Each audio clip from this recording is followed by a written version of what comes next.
All right, everybody, welcome back to day number 13 of 5-minute leadership videos with Staff Sergeant Justin Lloyd, U.S. Army, hashtag 24 and 24. I'm super excited to be with you all. Thanks for joining me again. Today, I want to talk to you about relationships. Now, in day number 10, we spent a little bit of time talking about quadrant 2. In day number 11, we began to delve even deeper into that idea by understanding vision.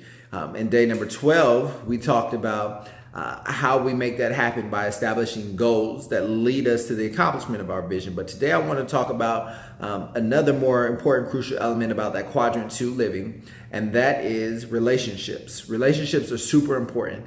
The relationships that you have, the relationships that you make are what are going to enable you to accomplish what it is that you need to do in quadrant 2.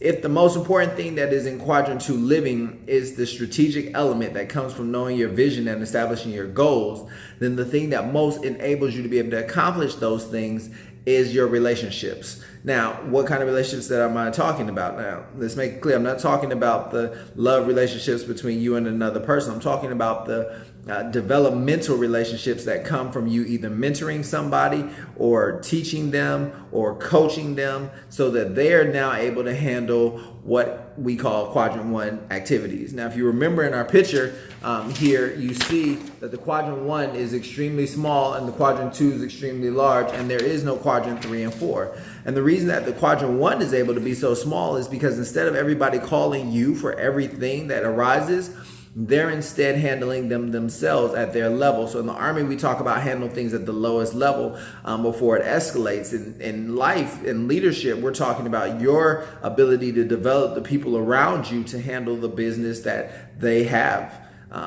So what we fail to do so many times is realize that it's actually better for me if I develop the people around me than that they run to me for every answer.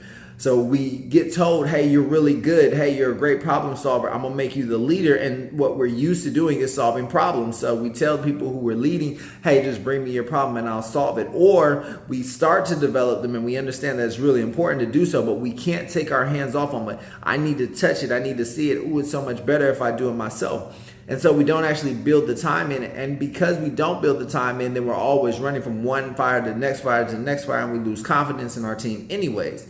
And so it's really hard for us to take the time to strategically develop them. So relationship building means I got to get to know the strengths and weaknesses of the people who I work with, and not just in a cold assessment type way where I'm just like, oh, yep, you can't handle that, or yes, you can handle that, but more in the just natural way that comes from people who work together, but me being intentional about spending time with you. So I'm going to intentionally bring you into the office. I'm going to intentionally spend some time getting to know your strengths and getting to know your weaknesses. Now, I can't do this if I'm running to solve every crisis. I can't do this if I never build time, but I can put on my calendar that I'm going to spend 30 minutes, half an hour with employee X or sub manager Y, and we're going to spend some time developing, and so I can find out what is it that you really want to do long term. Why are you a part of this company or this organization?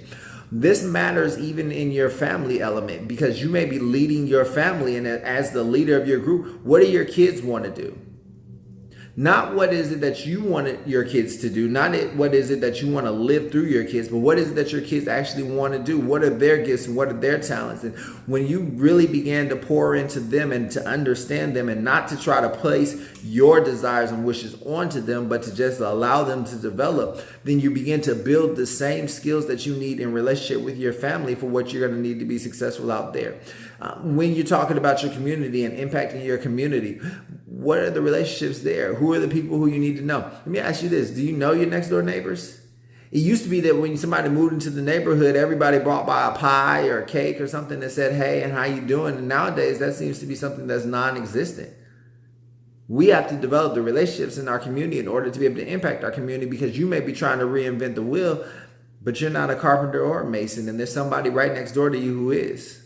So I encourage you, if you want to make quadrant 3 and quadrant 4 less, and this is really about shrinking quadrant 1, you have to build relationships with the people around you so that they're confident that they can handle the quadrant 1 activities. You'll find yourself with less stress, less activities, and more time to plan for the next element that we're going to talk about, fulfillment. Hashtag 24 and 24. I'll see y'all tomorrow. Have a great one.